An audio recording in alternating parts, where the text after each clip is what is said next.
تفضل يا ابني. أنا ما بعرف شو عملت لك لحتى تكرهيني هيك، لأنه الخبر اللي نشرتيه بالضيعة عطى مفعوله. أنا رح أترك الضيعة. خلص ارتاحي بقى.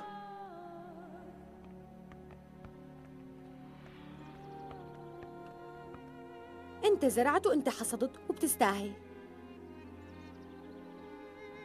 شو شايفتك زعلانة كتير عليه؟ ليش عم تضربيني خالتي؟ ليش انا يلي طلعت الحكي عليه؟ مو انت يلي حكيتي؟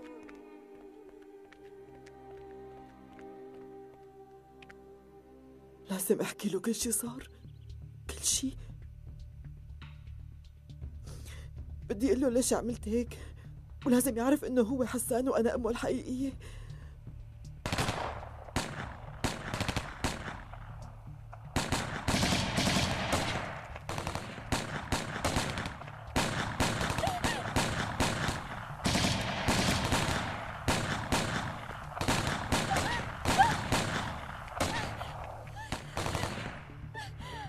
يلا يا بسام بسرعة خلصني، رح يحاصرونا ويقتلونا.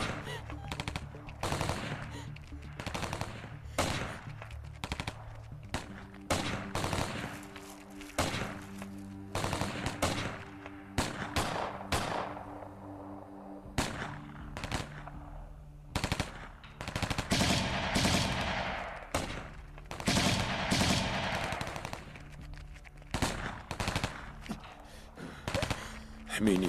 تؤمر معلم. تعي يلا بسرعة، يلا عوام.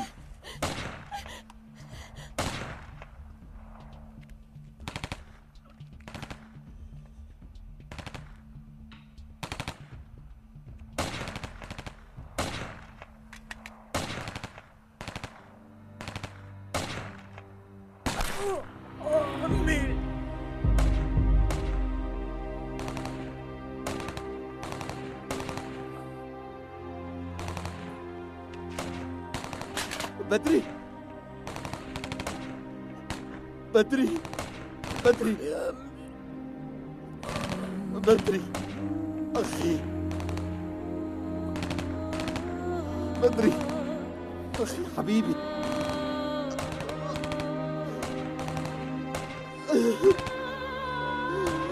يا ربي أنا شو عملت؟ بدري الله يخليك، رد علي، فتح عيونك يا أخي. بدري لك انت شو عم تعمل ولا؟ امشي، شو بدك تروحنا؟ يلا امشي معي. زي يلا.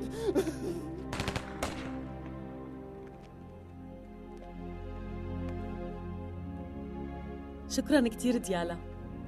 هي صار اللي بدك اياه.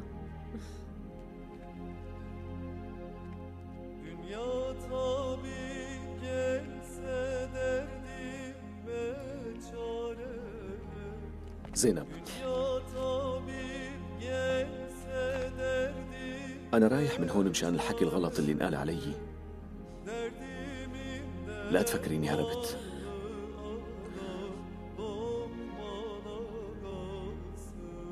أنا مالي إرهابي، وبدي تحطي هذا الشي ببالك. بشوف وشك بخير.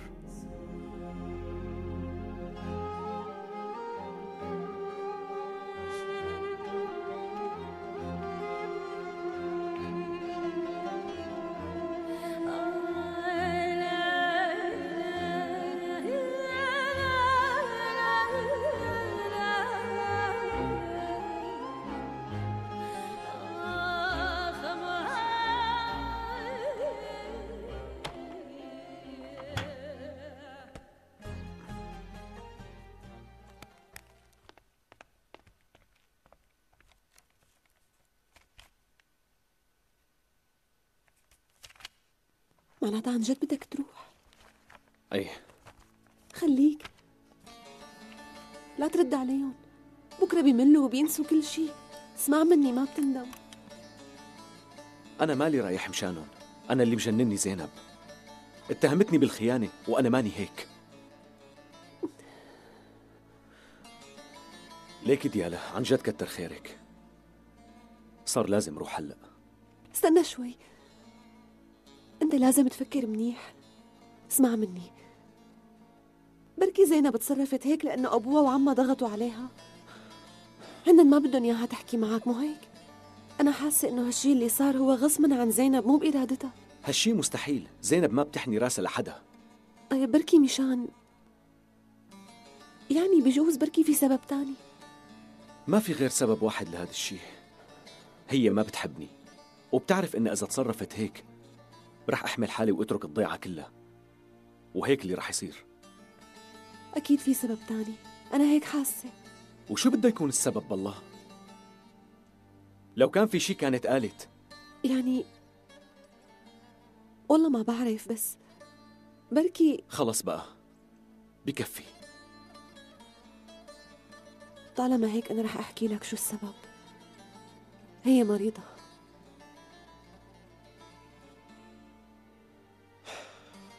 ليكي أنا مالي ولد صغير ماشي، وما في داعي للكذب، وبحب ذكرك إنه أنا يلي حللت لها دمها، ولو كان فيها شي كان بين بالتحليل. دم اللي حللته كان دمي.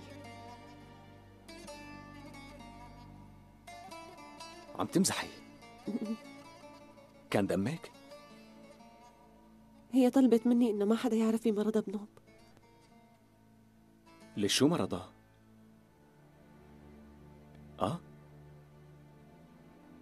قليلي شو مرضها؟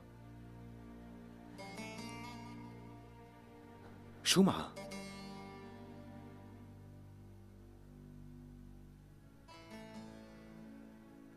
سرطان.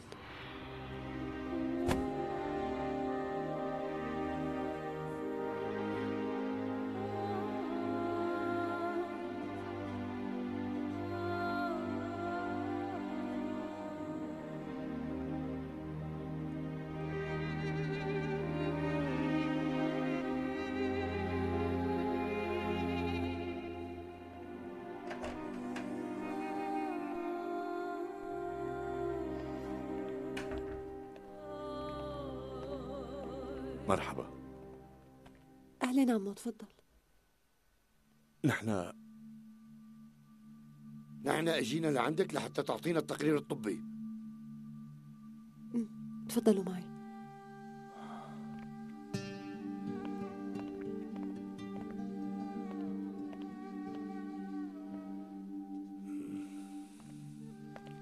تفضل، تحليل نتيجته إيجابية. شو يعني؟ ممكن تفهمينا؟ احكي، بدنا نفهم. يعني الحكي كلياته طلع كذب، ويعني إنكم ظلمتوها لزينب. ايه والله. هلا الدكتور ما تدخل بهالشغلة؟ شو ما قالك ثقة فيني عمو؟ بلا، شلون لكان؟ يلا اسمحي لنا. هيك لكان هالواطي رح يضل بالضيعة. أخي الحكي كله طلع كذب، يعني كمان ظلمنا الشاب. بتعرف أنا لو محل الدكتور طارق بحياتي ما بقرب على هالضيعة. أخي تعال يلا، تعال أخي تعال. يسلموا إيديكي بنتي. وإيديك عمو. كيف هيك؟ هذا اللي خلاها تتصرف معي بهالطريقة. زينب يا ربي،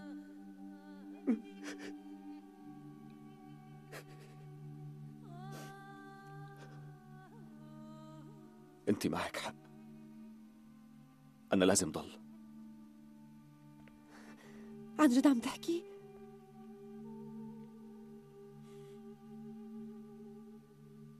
ما فيني اتركها بهالحالة هي. بس لا تقلق اني حكيت لك شي. لا تخافي، ما في غيرنا رح يعرف بهاي القصة.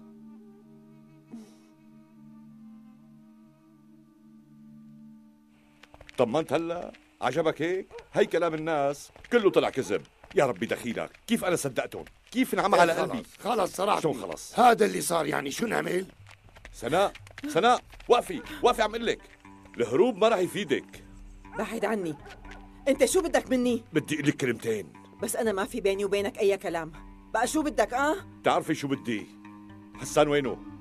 قلت لك انه مات. ليكي لا تكذبي. اذا مات وين اندفن؟ وشو دخلكن وين اندفن؟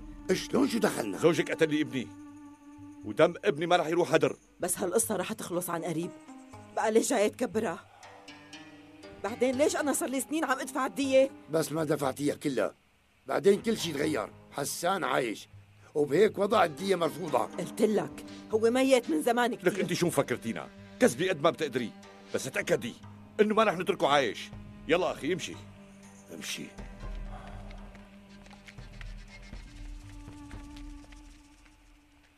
وآخر تمعن شو بدي أعمل هلأ؟ كيف بدي أقول لهالعالم إنه الدكتور هو ابني؟ والله إذا بقول لهم بيروحوا بيقتلوه فوراً. يا ربي دخيلك شو هالمصيبة هي.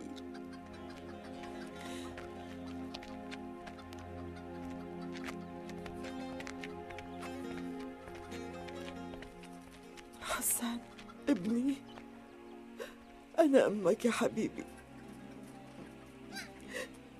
خليك بالضيعة ولا تروح، لا تتركني.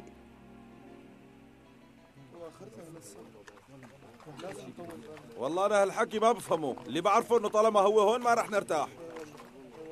الناس العواينية ما لازم يضلوا بضيعتنا. معك حق، لازم نقلعه من ضيعتنا وبأسرع وقت. حاجتنا وجع راس منه بقى. لك شوف لي شلون عم يتفتل بالضيعة ونحن قاعدين عم نتفرج. العم على هالوقاحة. اسمعني دكتور، حليق من عنا، لأنه نحن ما بنرضى يكون في بيناتنا خونة مثلك. يلا انقلع. ليك دكتور يا بتنقلع من ضيعتنا يا اما لك خلص، عيب عليكم، اتركوه بحاله. شو بدكم فيه؟ حاجة تدافع عنه، هيك واحد ما بيناسبنا ابدا. بكفي بهالسرعة هي نسيتوا كل شيء عمله الدكتور بهالضيعة؟ بعتوه للزلمة مشان كم كذبة؟ عن جد انكم ما بتستحوا على حالكم. يلا ما بدي اشوف حدا منكم. الدكتور بحمايتي، واذا حدا بده منه شيء يجي لعندي انا.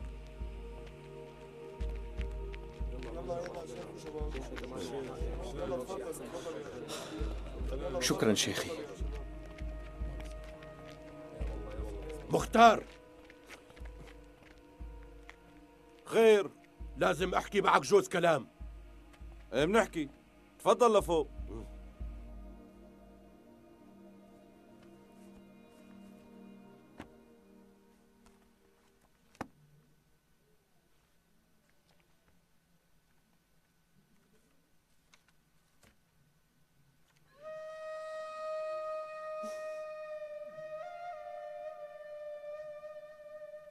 حتى لو بإيد كرمال زينب أنا رضيانة.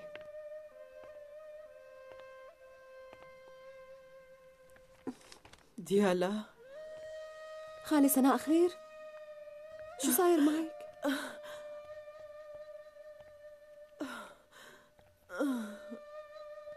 شو بكي؟ تعبانة كتير يا بنتي. هرب نيرمين أثر عليكي كتير مو هيك؟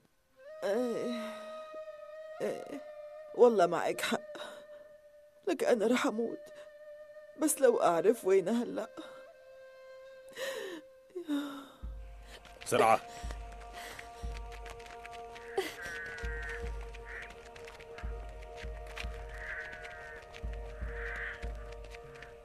لك وينكم؟ تعالوا ساعدونا. معنا جرحى، بسرعة ساعدوه. قلي شو صاير؟ كان كمين وأنا وعلقنا مع العسكر. خلونا نتوزع. شد لي حالك، يلا احملوه بسرعة لجوا.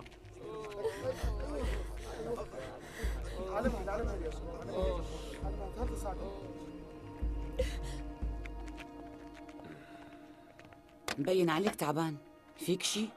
لا ما في شي، بس جرحي عم بيجعني شوي.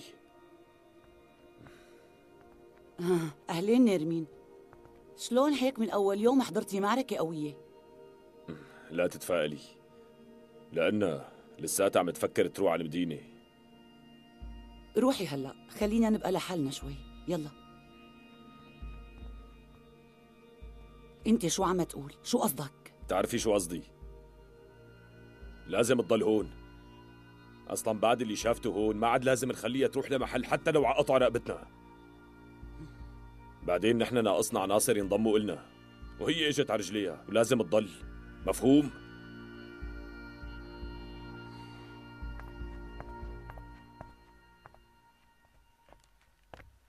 اللي عم تساويه مع الدكتور طارق بشع كتير، والأبشع من هيك إنك أنت اللي عم تحرض الناس عليه، وهذا عيب، عيب بحقك.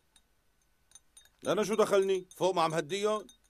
بعدين القصة واضحة مثل عين الشمس، طبيعي يعملوا هيك. الحق عليه، مو هو اللي عالجه لزيدان؟ ايه مزبوط، الدكتور هو اللي راح لعنده وعالجه. ايه معناته هو خاين. اسمعني منيح ولا تقاطعني. انتوا بتعرفوا ليش هو عالجه لزيدان؟ عالجه مقابل انه هو ما يرد يهجم على الضيعة. مشان الله انت مصدق هالحكي؟ خليه يلعب غيرها. هلا بيقولوا انه نحن موافقين وبس يطيب بيهجموا علينا. بس الدكتور اذكى مما تتصوروا، لا تخاف عليه، طلع قده وقدود. قال له لزيدان انه جرحه خطير ولازمه علاج لفترة طويلة، يعني لعب عليه لعبة لا انت ولا غيرك تقدروا تلعبوها. ايه، وهيك بيكون على اساس اثنيناتهم عاملين اتفاق، وعلى هالاساس الدكتور راح يعالجه لزيدان، بالمقابل زيدان ما راح يأذي اهل الضيعة، مو بس هيك راح يوافق كمان على فتح المدرسة. معناته الدكتور عم يخدعه لزيدان؟ والله مانك قليل. وبما اني قلت لك هالمسخرة يلي عم تسوى لازم تنهي لي اياها بأسرع وقت، وقول للناس يبعدوا عن طريقه بقى. لا تاكل هم، خلص الموضوع صار عندي. تمام مختار. صحيح، كل يلي قلت لك يا رح يضل بيناتنا، مو هيك؟ ويكون بعلمك انه اذا انكشفت اللعبة هي رح يجوا ويهدوا الضيعة فوق راسنا. خلص حط رجليك وايدك بمي باردة، ما رح جيب سيرة لحدا. يلا بالإذن. الله معك شيخي، بالسلامة.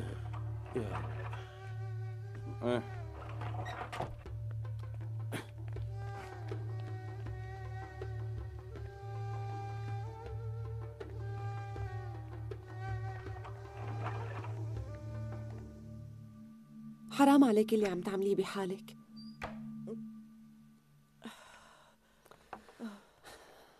والله مو بإيدي. بعد شوي بيجي دكتور طارق وبيفحصك. الدكتور رايح من الضيعة، شو ما بتعرفي؟ بعرف، كان بده يروح بس بطل، رح يضل معنا. بده يضل؟ وهلأ راح يخبر أمه بهالشي.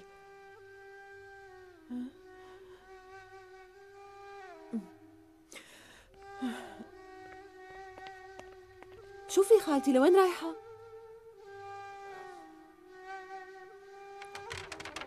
يلا فوتي، هون أريح لك وأدفالك.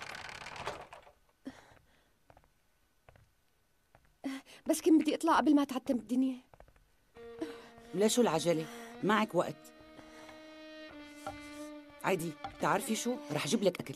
لا تعذبي حالك، بدي سافر. خلصنا، صرعتينا. هالسيرة ما عاد تفتحيها بنوب. من هون ما عاد إلك طلعة. عم تفهمي شو عم قول؟ وطبعا بدك تنفذي كل الأوامر لأنك صرتي وحدة منا. أنا رايحة.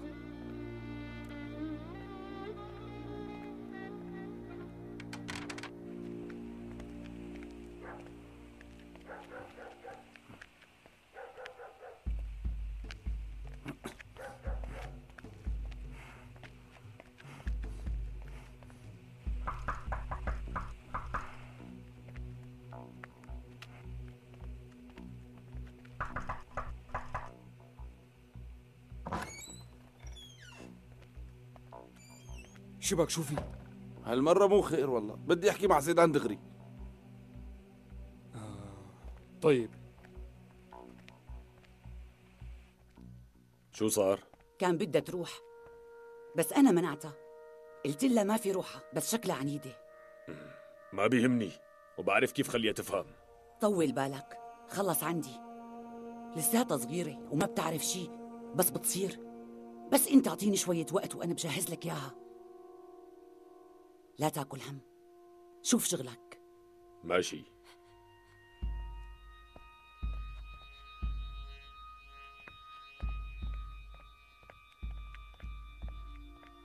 خير قال بدك ياني. شو هاد؟ ليش هيك صاير موديلك؟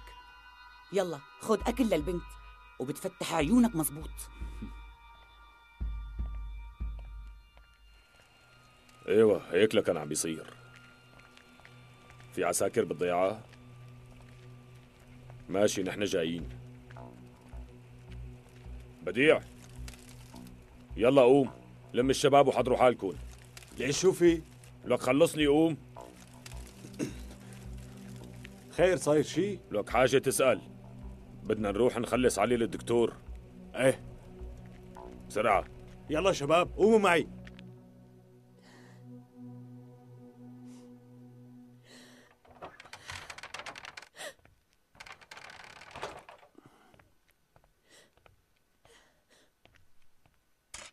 اللي شوفي. يلا كلي. طيب شو بدهم مني؟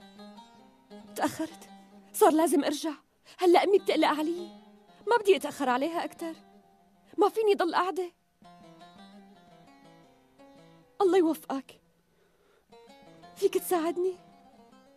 طلعني من هون. ما بدك تساعدني ما؟ طيب ماشي، طالما ما بدك على القليلة خبرها لأمي إلا أنه حبسوني عندهم. طيب إذا رحت بخبرها.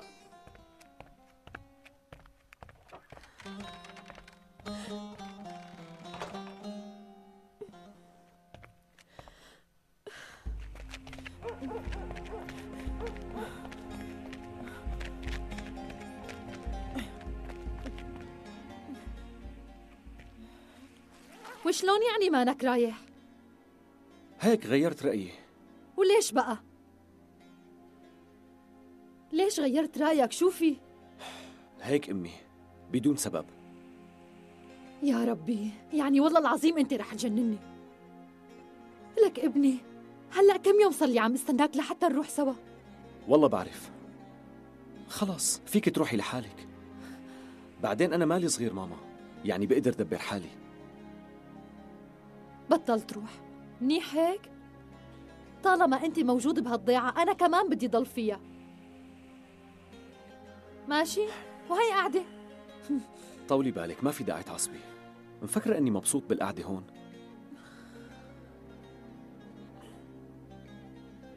ماما فهميني، هون ولا باسطنبول المهم انه نحن مع بعض. شو فرقت؟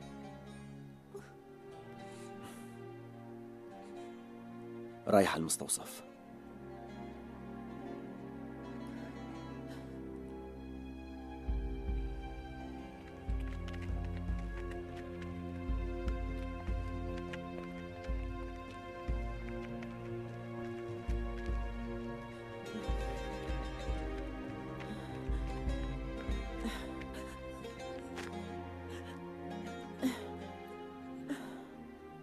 قال ما بده يروح، ما بده.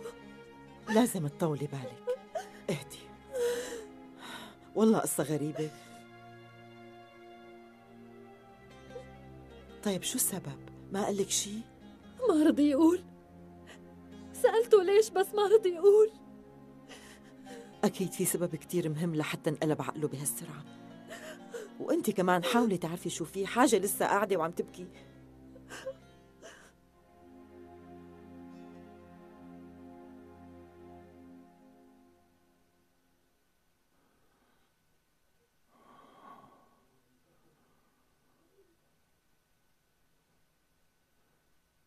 زينب، أنا آسف.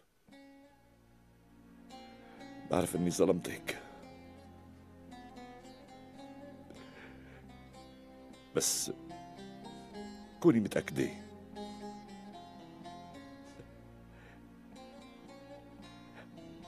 إني أنا بحبك كتير وفوق ما تتصوري.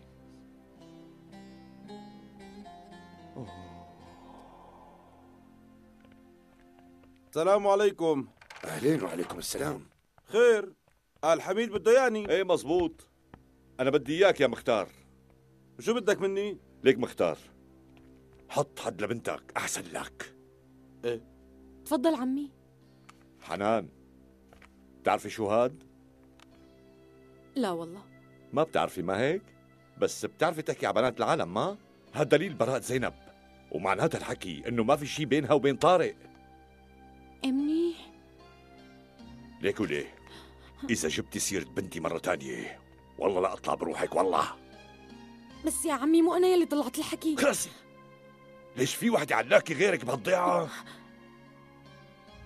ليك مختار، هالبنت بتلعي كتير، وأنا هلا عم لك إذا ضلت هيك رح تعملنا مصايب.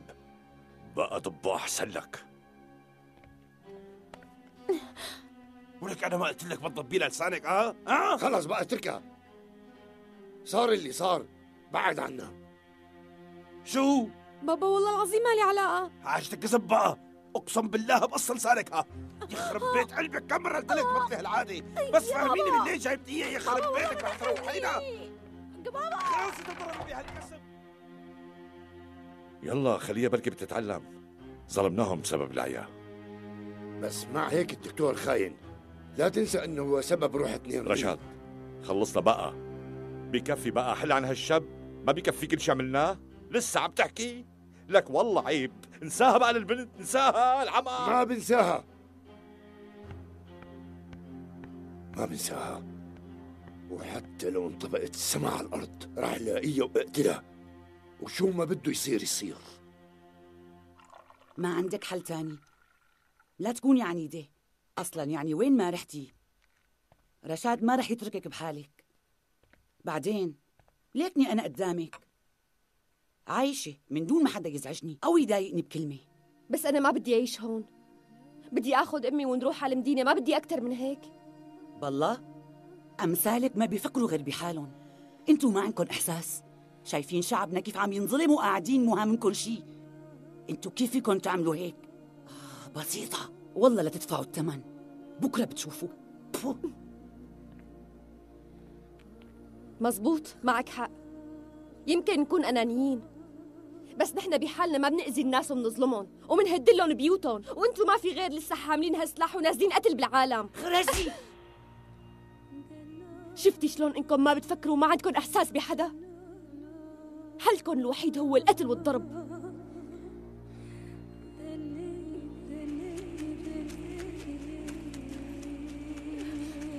عم دور عليك.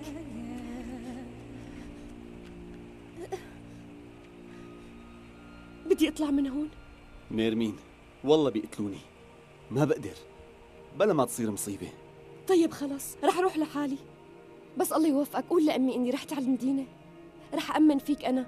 إيه؟ طيب ولا يهمك، اسمعي شو راح أقول لك، بتطلعي على الهسي من بين الصخر. شكرا كتير إلك، عذبتك معي. نيرمين ديري بالك منيح.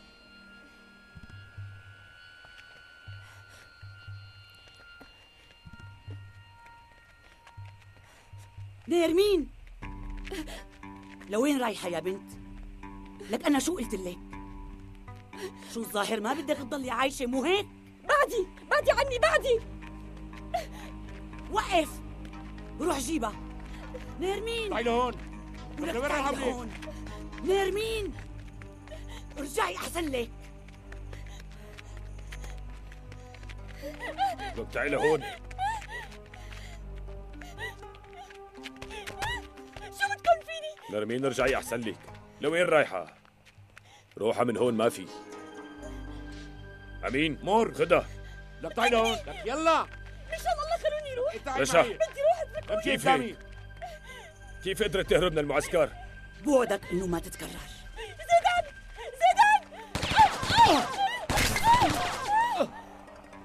لك قلت لك امشي، يلا امشي. رشا خليها تنضب أحسن لها. خلص ولا يهمك. يلا شو هالشغلة يا امشي يلا. لا تعذبي حالك، قلت لك من هون ما في إلك طلعة.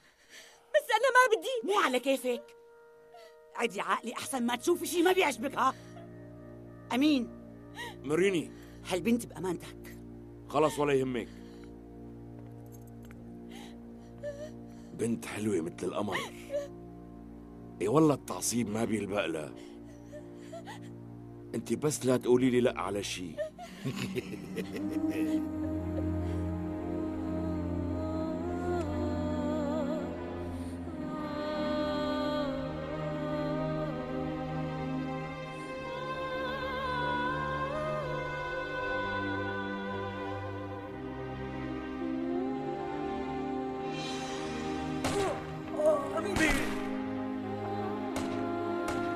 بدري بدري بدري.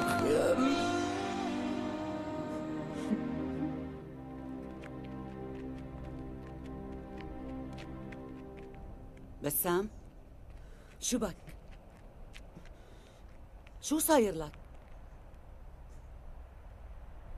ولك شو بك ما عم تسمعني؟ عم اسألك، قل لي شو صاير معك؟ استحي على حالك بقى، كل الرجال قاعدين عم يتفرجوا عليك. على كل الملحق عليك، الحق على اللي اجى لعندك. خليك قاعد عم تبكي مثل النسوان.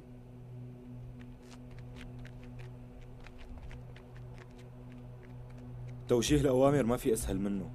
طبعا هي معها حق، يعني شو فارقة معها؟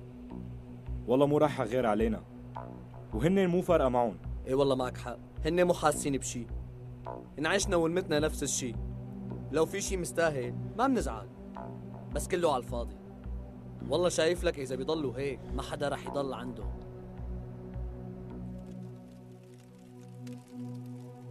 إن شاء الله بيرجع بدري بالسلامة وبتشوفيه قدامك. عم يقولوا خزيت العين صاير عسكري ومعبي مركزه.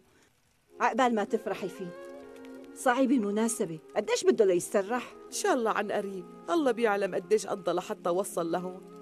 بس يلا معلش، المهم وصل للي بده إياه. الله يكملها معه على خير، لأنه عن جد تعب كتير. والله الولد أغلى شي بالدنيا. الله يفتحها بوشه ويكملها معه على خير. يا خالتي مريم، يا خالتي مريم، تعالي شوفي اجوا العساكر. قول والله انك عم تحكي جد. والله عم احكي جد. بعدولي يمكن اجى ابني. يلا اكيد بيكون اجى. يلا يلا يلا. الحمد لله يا ربي، الحمد لله. يلا حبيبتي يلا تعوا يا بنات، بدي اشوف ابني. بعدولي شوي. ممكن اسال سؤال؟ تفضلي. يعني وين بيكون ابني هلا؟ لسه ما اجى؟ كنت بدي اعطيه هاللحشه، اكيد بيكون بردان كثير. قل لي وين هو، الله يرضى عليك. بس مو لأعرف بالأول مين ابنك؟ اسمه بدري، بدري صغلان. شبك ابني؟ شو في؟ ايه بس لا تقلي انك ما بتعرفه لابني. ابني شاب مثل القمر، طول بعرض. استنيني لحظة، المسؤول جوا. ايه؟ رح فوت اسألك ياه.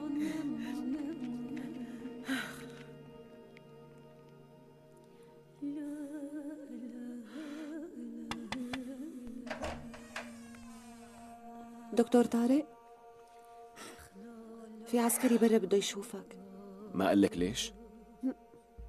طيب خليه يفوت. تفضل. دكتور كيفك؟ معنا شهيد. نحن اجينا هلا مشان نخبر اهله، والضابط قال انك لازم تكون موجود معنا. طيب بس مين هو؟ بدري صاغلان. رحمتك يا رب. هذا ابن للخالة مريم.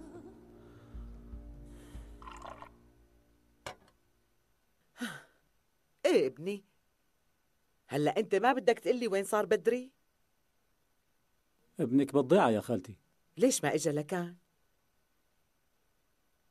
خير دكتور، شو في؟ أهلين، تفضل دكتور عود. ديالا، شوفي ليش اجيتوا؟ ليش كلياتكن عندي؟ لا تقولوا لي بدري صار له شي.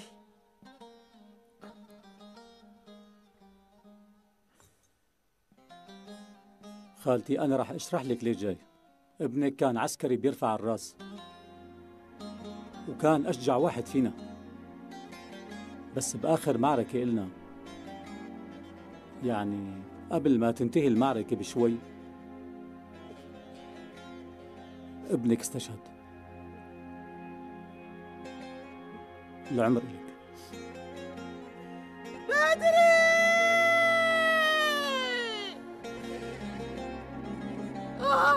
لك انت شو عم تحكي؟ هو قال لي انه جاي لعندي، لك قولي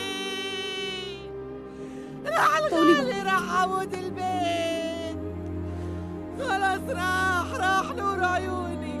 يا ريتني متت وما سمعت خبرك يا ابني. ما بصير تعملي بحالك هيك. لك انت ابني يا عالم، ابني راح ابنك بطل، راح شهيد. شان الله يا سيدي، بركي مو هو اللي ميت، يعني بركي انتم مخربطين بشي حدا تاني. خالتي مريم، مشان الله اللي انك مخربط، مشان الله قول انه مو ابني، مشان الله مشان الله تطولي بالك بقى، ما بيصير هيك. خالي مريم، يا ابني يا ابني يا ابني. دكتور طارق سوي شي. هاتوا لي ابني، هاتوا لي ابني، بدي ابني، هدي حالك، ابني. اعطيني مهدئ. بدري خلص خالي. يا حبيبي انت يا ابني، طولي يا بالك، ابني، قربي يا لعندي. ابني.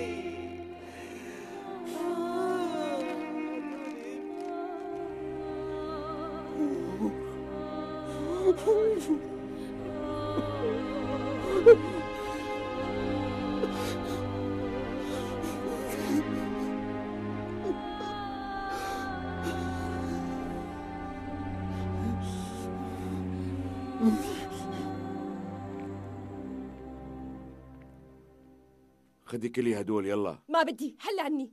اسمعيني، هيك ما بيصير.